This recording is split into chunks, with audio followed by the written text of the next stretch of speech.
The Walks Around Britain podcast is sponsored by Travel, the world leader for vehicle-specific dog guards, boot dividers, boot liners, rubber mats and more. Visit travel.co.uk to check out the product range for the car you drive.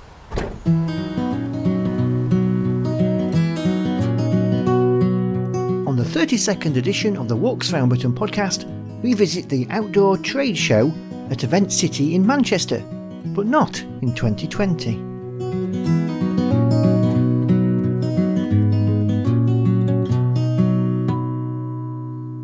Hello and you're very welcome to the 32nd edition of the Walks Around Britain podcast. I'm Andrew White and I'm your walking guide for the next 30 or so minutes of outdoor and walking chat.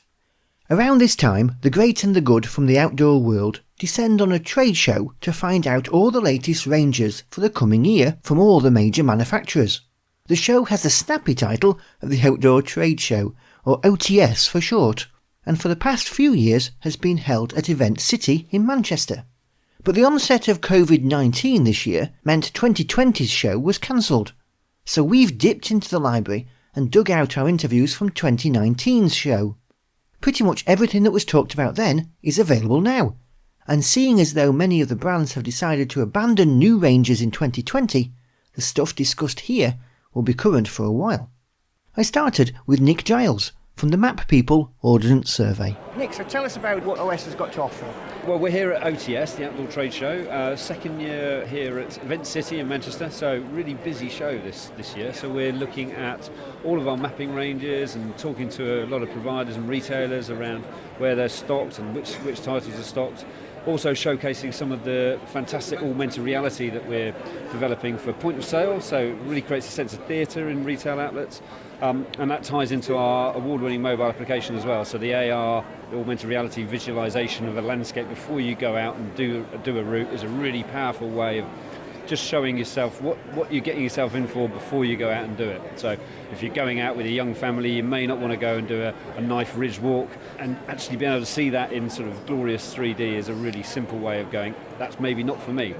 And that's sort of part of the ethos of Ordnance Survey. So we're all about helping more people to get outside more often. That's why we're here. That's what we passionately believe in, and we do that by delivering a range of products and services from our mapping through to applications that help make outdoor activity more enjoyable, accessible, safe. So we're all about promoting that message and promoting all the great things that a brand that's got 228 years of heritage is as relevant today as it was way back when we were first formed.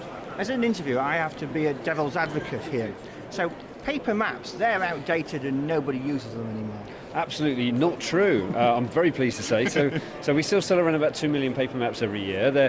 There's only so much you can get through looking through a 5-inch screen. And actually to have a big paper map you spread out on the table and you can really plan your adventures as well. Now what we have done, we have adapted with the times as well. So all of the paper mapping comes with a mobile download. So you can also see that same map on your mobile device. If you don't want to get and unfold your map out in a Force 9 Hurricane, it sometimes is easier to look at your mobile phone. And OS is fundamentally a tech company. We've been developing technology for centuries, in fact. So actually bringing our maps to 21st century with digital capabilities is something that is actually sort of ingrained into the DNA of OS anyway. And of course now maps have become waterproof. Yes, indeed. So we have an active range, which is a laminated range. So it's an environmentally sourced laminate that protects the map and enables it to withstand far better day-to-day rigour and abuse than a normal paper map. And the new OS Maps app has really sort of taken off now, it's coming to its own. So yes, the OS Maps app is now used by around about 3.5 million people, and that's a really simple way of being able to view and access all of OS's mapping through your smartphone. And enables you to view and visualise around about 2.4 million routes that are currently contained in there. So there's a route generally everywhere you go. They're ranked, so you don't have to go through all of those. You can find the ones that have perhaps got a better star rating, or just try something new. And it's when you open it up and you discover new things that are on your doorstep that you've never really thought about, you've never been that way before. That's when you really sort of open your eyes to all the wonders that are outside. And the OS is leading the Get Outside campaign too. Yeah, so Get Outside is our core campaign, which we're running on behalf of the whole outdoor sector. So we're owned by government. We pay a dividend back to government each year, so we're cash positive to the government. Actually, if we can also help more people to get outside more often, that's what Get Outside is all about. There's a far greater return that we can give back to NHS, to social services, etc., because everybody knows how great outdoor recreation is for both your physical health and your mental health as well. So it's a brilliant way of just leaving your worries at your threshold, stepping over it and getting outside. And Get Outside as a campaign is full of inspiration around places where you can do things and new activities you can uncover, supported by a fantastic team of champions as well, who are out on the ground, sort of evangelical about the message. So there's always something you can do on your doorstep, and it's just connecting that activity with the place, and it's a very simple way of doing that. I'm Harry Doran and I'm from Regatta. And we've got a lot of the ranges coming out with a lot of new products. We've got a fantastic new coat which is electric battery powered as well. So think of electric blanket but for a coat. So it's going to be fully waterproof, lightly insulated, and it's also going to give you electronic heated panels as well. So we're aiming it towards like the consumers that are standing on the football pitch all day. School teachers is another good one that need instant heat there, and it will also trap the body heat with light insulation as well. So we're really excited about that.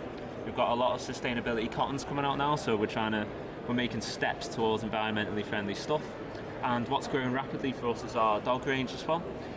So obviously we're an outdoor brand, we're family situated as well, so with the dog range kind of goes hand in hand, so we're also doing massive family and dog accessories there as well. So really exciting going forward.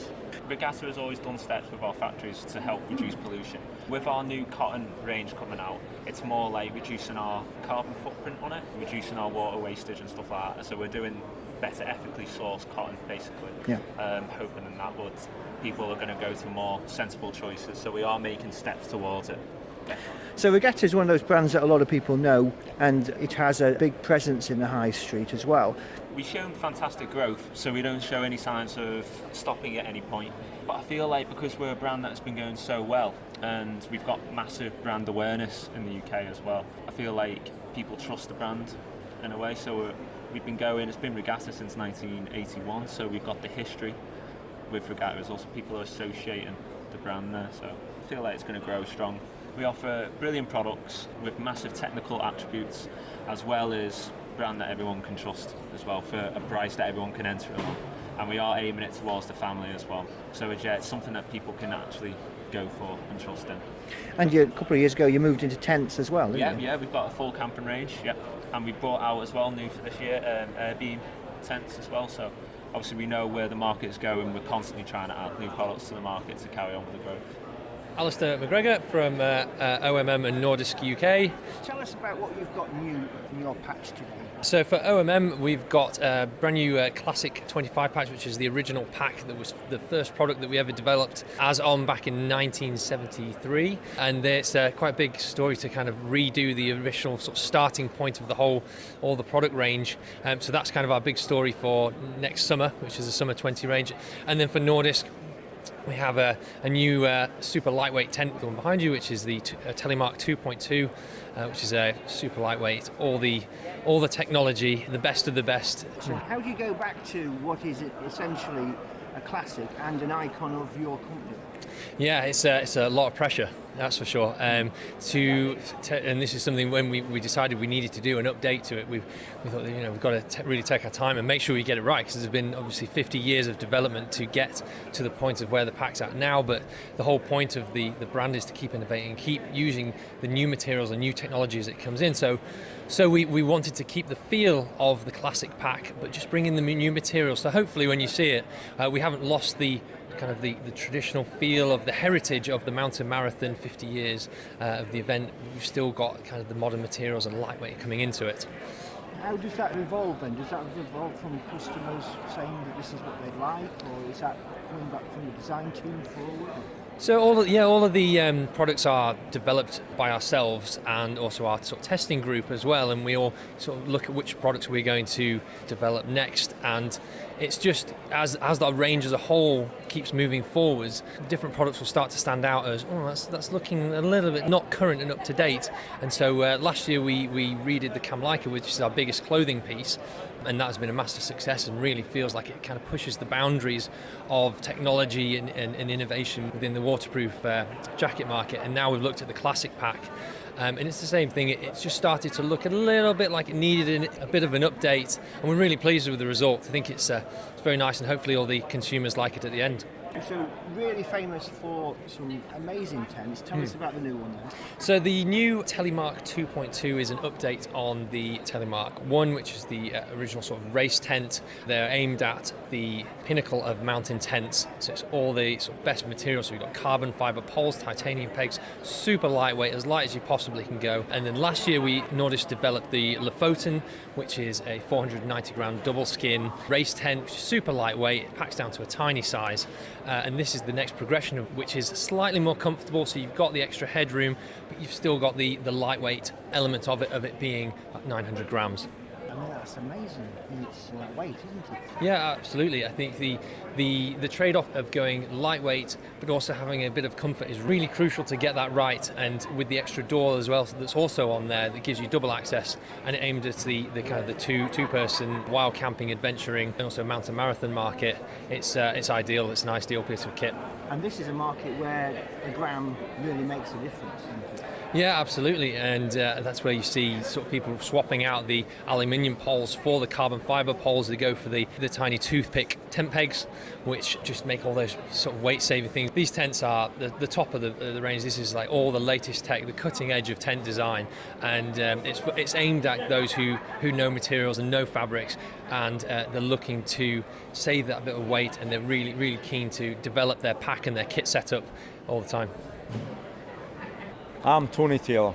I'm from Keeler. Well, Keeler, we're celebrating 37 years as a company, 40 years as Elasco Ardmel, that's the engineering side, technology side. We used to manufacture for other companies in the past. Started manufacturing our own brand, which is the Keeler brand, 37 years ago. So we've been going around a while. And it's a name maybe that many people might not be familiar with, but they ought to. Well, I get this all the time. Keeler, never heard of you. Where have you been? So Scotland's best kept secret, probably. But we supply uniforms to the Coast Guard, Historic Scotland, camping and caravanning, the police contracts. You can see the military range that we do there as well. We've got 2 MOD contracts.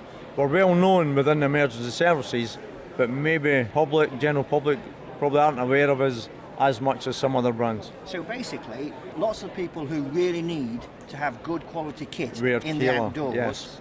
wear your stuff. Yeah, there's a lot of people wearing Keeler that don't realise they're wearing Keeler because a lot of it's non-branded because it's So contract. tell us about what new stuff you've got at the moment then. We use a lot of Primaloft because it's a fantastic filler. It's fantastic for its thermal properties, and it works in the UK. We have a humid, wet environment nowadays, and it's getting worse. So we use a lot of Primaloft instead. Some people still use down. It gets wet, loses its performance. We're a wet country. We need something that will last and work in it. Primaloft does the job. So we've got a new product here. We have some products that use 133 gram in the Primaloft, which is great for static work. But when you're active and moving, it's obviously too hot, so you'd be taking it off. So we've got a 100 gram Sherpa jacket there with detachable arms that will turn into a GLA.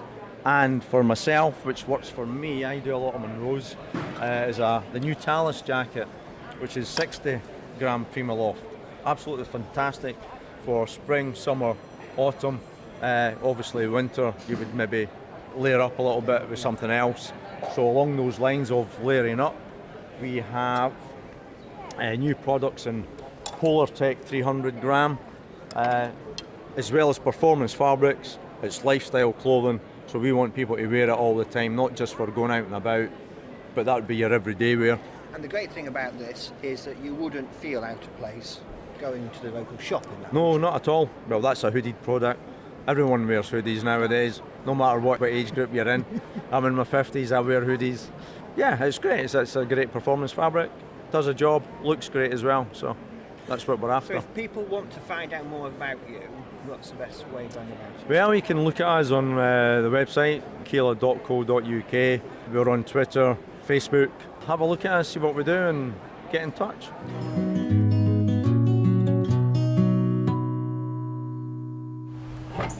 The Walks Around Britain podcast is brought to you by Travel, the world-leading manufacturer and retailer of vehicle-specific dog guards, boot dividers, boot liners, rubber mats and more.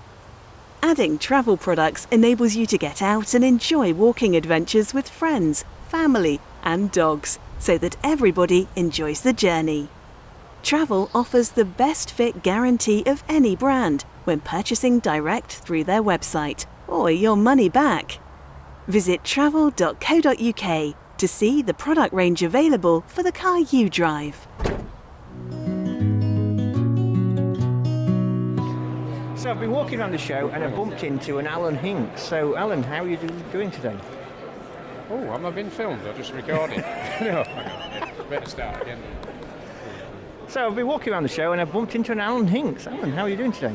Well, I suppose I'm as well as can be expected, as they say. But yeah, it's a great show, but I need to get outside now for a This jog. is the thing about the outdoor trade show, is that most of it's indoors. Yeah, and meeting a lot of fantastic brands, fantastic friends and acquaintances as well. It's amazing how long I've been in this sort of business, really. But I'm making the effort to get out for a jog, believe it or not. Nice, Perhaps not a brilliant. run, 'cause Yeah. it's a bit sort of overwhelmingly humid here in It is Manchester quite, isn't today. it? It's weird. But I do need to get out and test some of the footwear I've been given as well.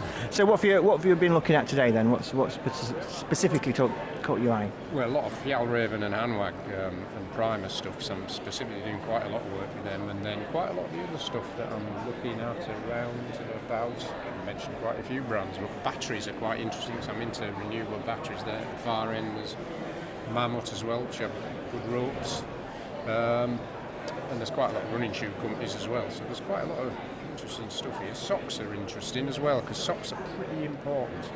Yeah, and not many people sort of give them credit for the role that they play in a good outdoor experience. That's right, you know, if you have a nice, decent new pair of socks, you get less exhausted when you're in the hills, and people just make the socks last forever and then wonder why they're exhausted. I mean, it sounds a bit weird, but socks do help. It's important to have good socks, yeah. We're really being quite concerned about the environment now, and the amount of environmental products that are coming out now is quite impressive. Well, it's quite interesting at this show. I can't get a bottle of water. You used to always have water lying around the press office and everywhere, so now you've got to go to one of these fountains, which is great, and either fill up.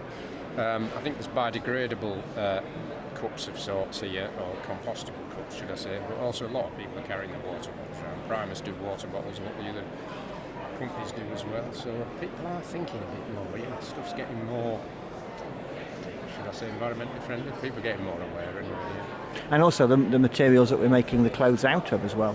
Yeah, I mean it's. I mean at the end of the day, you know, stuff made from synthetics does last longer, and we need synthetics. But people are getting more aware of the problems that can be created. Yeah, make things last longer. Why not? After talking to Alan, I made my way to chat to Chris Lines, who was here to talk about Helinox. Yeah, Helinox is effectively a spin-out from the Korean tent pole manufacturer DAC, which is all the top-end tents tend to use the DAC poles. And they realised we can do something else with that, and they created Helinox, which is effectively outdoor furniture, so chairs, tables, cots, and other bits and bobs. So I love this stuff, and it's really, really lightweight, but really strong, isn't it? So what is the premise about it? It all starts with the aluminium poles, which is DAC's speciality. Sort of this, they've got a particular process for anodizing the aluminium, which makes it strong and flexible and durable, and that allows them to design these really lightweight, functional chairs. They're really comfortable, they're very portable, it makes them practical for all sorts of circumstances, camping, caravanning. The lightest ones pack down so small to the size of a water bottle, weigh about 500 grams, so they become viable for bike packing, even backpacking. They're really durable. I've had a chair one, which is kind of the original Helinox chair, for about 5 years now, maybe 6, and you know, there's a few scratches here and there, but it's as good as new. It's brilliant. And whereas any other kind of flexible or lightweight type of camping chair would have expired by that point. I think so, yes. Yeah. I mean, so the Chair 1, which, as I mentioned, is the chair that the range has been built around. It weighs under a kilo, you can see that, so 960 grams. It packs down to the size of a large water bottle. it'll take a weight of 140 kilos, so it's really tough. And even better than that these days, DAC have developed what they call a green anodizing technology that eliminates lots of nasty chemicals from the production process. They're part of that whole movement, much of which is led through the European Outdoor Group and other organisations, to take us towards a more sustainable outdoor sector. So what other things do they do now? Well, I've talked about the chairs, and actually in front of me here, a new product for next year called the Insulated Cot. So it uses DAC technology, but it has self-inflating insulated top with an R rating of 5, which is quite nice. It's quite toasty. So this is a lightweight, portable cot, and there's a range of other ones that aren't insulated as well, so that's a key part of the range. And there are also tables. So there are tables that follow the same principles as the seats, so they pack away into small bags. They use the DAC poles, a nice lightweight fabric top. So this one's got a mesh top. Mesh and a couple of cup holders, but it'll take a weight of up to 50 kilos. There's a hardtop version of that, and there are larger versions of it. And then there are even simpler products like a side table. There's a small side table and a medium side table. And for next year, there's also personal shade is sort of an extension to the range. So a little sun protection for your own seat. There's also a thing called the Royal Box Shade, which is how do I describe it? Again, it uses the DAC poles and the Helinox premium fabrics, and it creates a shelter at the beach or the campsite that will take a couple of chairs and a table, and has a great sun protection factor, keep out the wind and offer sun protection from the rain as well. And the great thing about these is that the whole range, you could take a family's gear and it wouldn't weigh you down too much at all, would it? Absolutely. I mean, we go to Keswick Mountain Festival every year, and in the evenings on the festival village, there's live music and all sorts going on. With my family, we can just a couple of day sacks, put a few chairs in there. Doesn't weigh us down. Easy to assemble, easy to take down, and importantly, very comfortable while we're watching whatever's happening on the main stage. My name's Simon Smith, and I'm from Van Gogh. So Simon, can you tell me what new stuff you've got in backpacks then? Well, in rucksacks this year we've brought back kind of a rucksack that fits the golden rule, and the golden rule being £1 per litre. Yeah. So we've created a range of really nice day packs using quality materials with a quality look and lots of fashionable colours, and hitting the £1 a litre price point. So we've got a 15 litre, a 20 litre and a 25 litre. I'm sure you can do the maths on that. And that's been brought in to complement what was already a successful range of rucksacks, which is the Trail series, and also working alongside our Heritage series. So going back to our roots in terms of product look, where we're using our Heritage logo, so the original Van Gogh logo, ties in really well with the aesthetics of the rucksack and also the quality of the materials that we're using. So are you seeing more people wanting a smaller sort of day pack size? Yeah, and it's kind of one of those things, like from a retail perspective, it's the rucksack that people come into the store not knowing that they need. And they look at it and they see the price and there's no objection, and the quality of the material is fantastic. The colours match whatever outfit they might be using on holiday. Happy days. Because a lot of people go into buying a rucksack or backpack thinking that they want the largest that they can possibly get, don't they? And then you end up carrying around an empty space, really, for no reason. Yeah, well, there is that. I mean, the stone proposal at £1 a litre is a slightly different product. That's kind of probably something you can take away on a camping trip, because you're going to go and do day trips and you want something really light that can fit into all the stuff with the rest of the family's kit and all the kids' kit and everything else. It can just sneak into the side of an existing luggage. That's kind of where we're at there. But certainly you're right, with our bigger packs, yeah, people sometimes go a little bit too big, but we offer rucksacks in all shapes, sizes and volumes, so there's something for everybody. We've got Duke of Edinburgh approved product as well, which is really big for us. That's an area where we kind of dominate the market, I think, for hitting the perfect price point with the right kind of materials, durability, adjustable back systems. So yeah, some good stuff. Also the DFE, it takes into account the tent range as well. It does, yeah. We've got a lot of DFE accredited products in our tent range, also Scout Association accredited, so quality materials again. I mean, they get a tough test. Scout Association, you can imagine they keep those tents for 2 years. They take a lot of harsh treatment, but they're up to it, and at sensible prices as well. So Vango, well known for their tents, for family tents as well, and the Airbeam, a big seller for you. That's right. So Airbeam's been going for a number of years now. Airbeam being our proprietary technology. Other people use Airbeam when they're talking about their stuff, but we're the only people that can use that. I mean, Airbeam for us, inflatable tents, obviously everybody's trying to make inflatable tents these days. I guess where we stand out is the quality control that we use on our Airbeams. If you go to our factory, there's Airbeams inflated everywhere.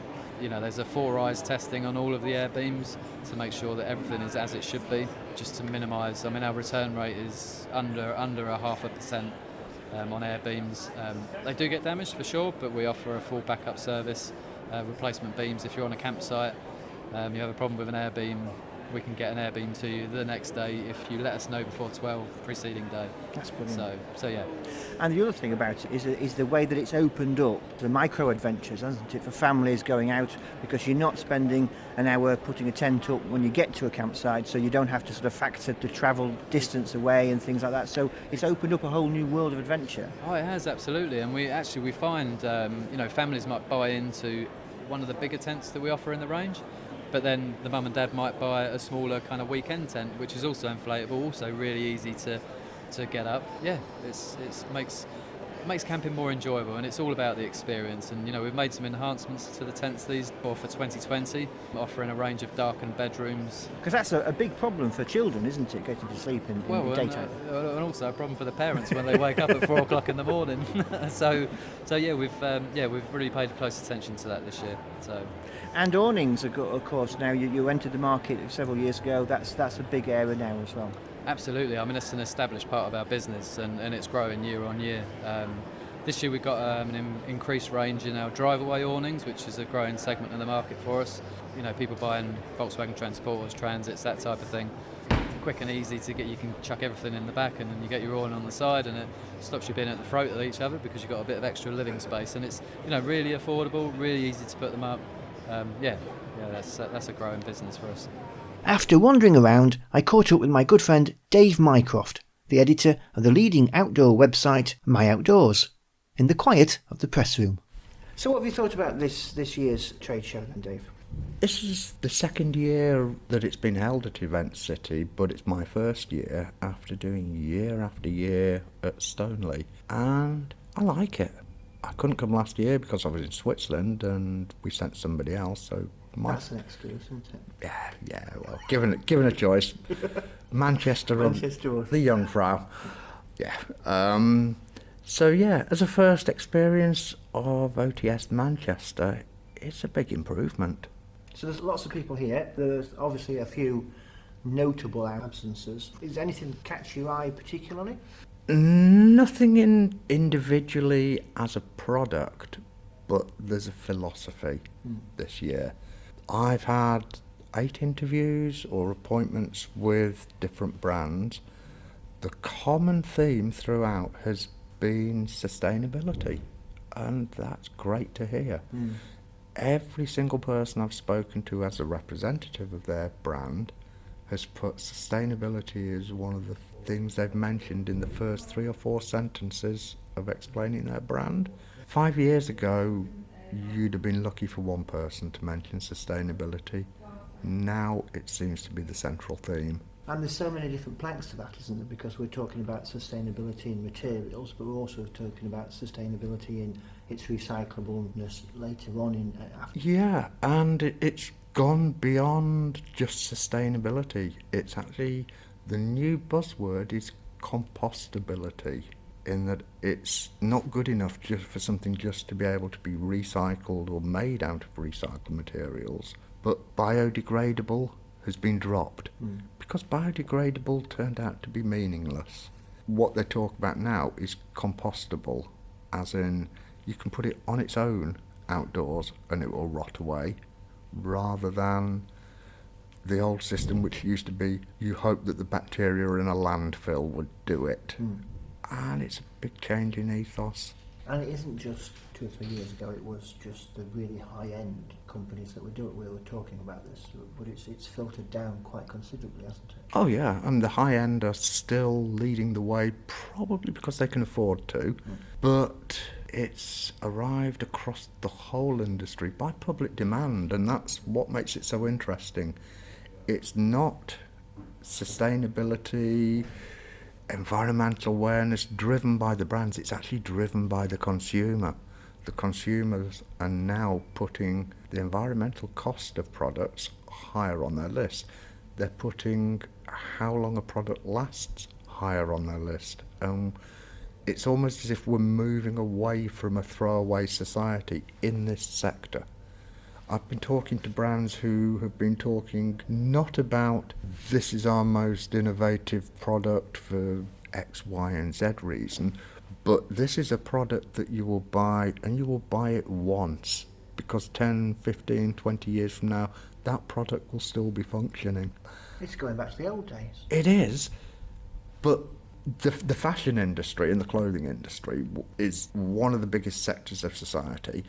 And likewise, the clothing industry, as part of the outdoor industry, is probably the biggest individual sector. And the outdoor clothing industry is driving the high street fashion industry into becoming more environmentally aware, both through practices that it proves that it's possible to still make products and make a profit while being environmental, but also in terms of making things last. And this is the sort of movement that we need to go to as we try to get more people into the outdoors. We've got to have a range of products at different price points, and there's a lot of companies there that are filling those needs, but to have that sustainability throughout all of the price points is what we really need.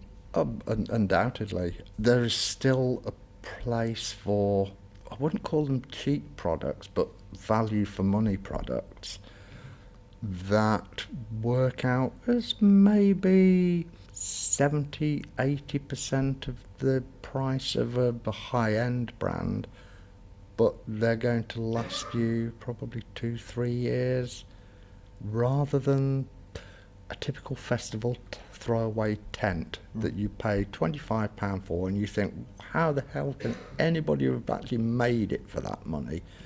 And it's left by the 100,000 at festivals all over Britain. I mean, these are shocking photos that we've all seen at festivals, and the amount of plastic and other products that are just left in these fields is outrageous.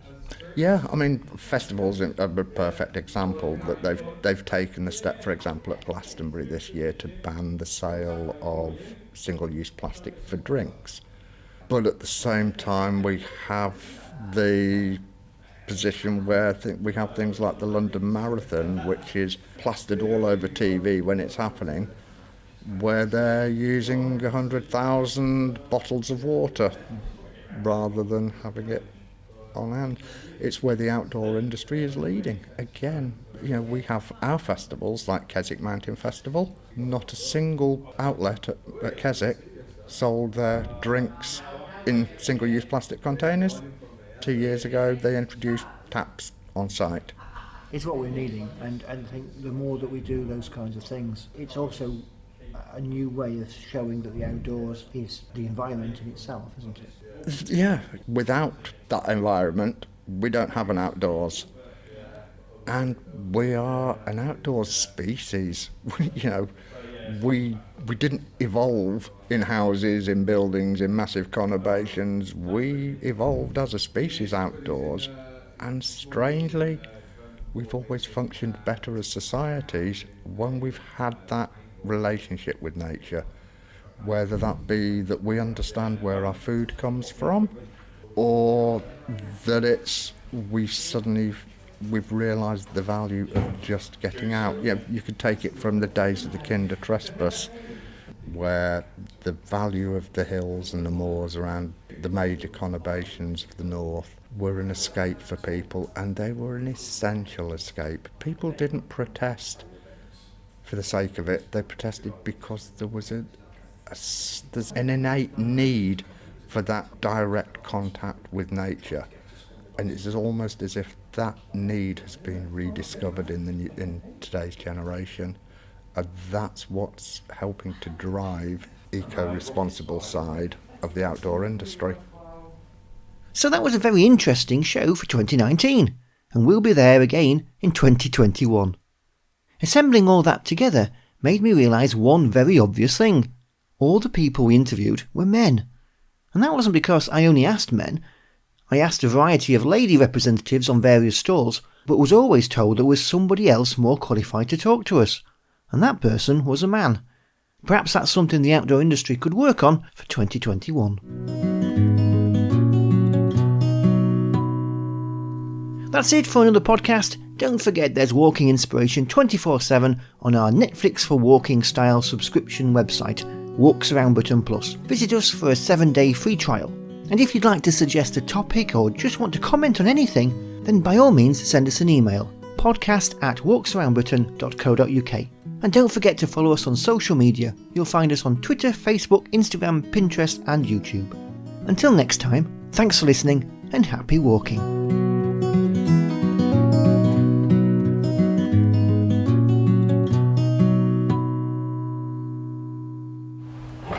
The Walks Around Britain podcast is sponsored by Travel, the world leader for vehicle-specific dog guards, boot dividers, boot liners, rubber mats and more. Visit travel.co.uk to check out the product range for the car you drive.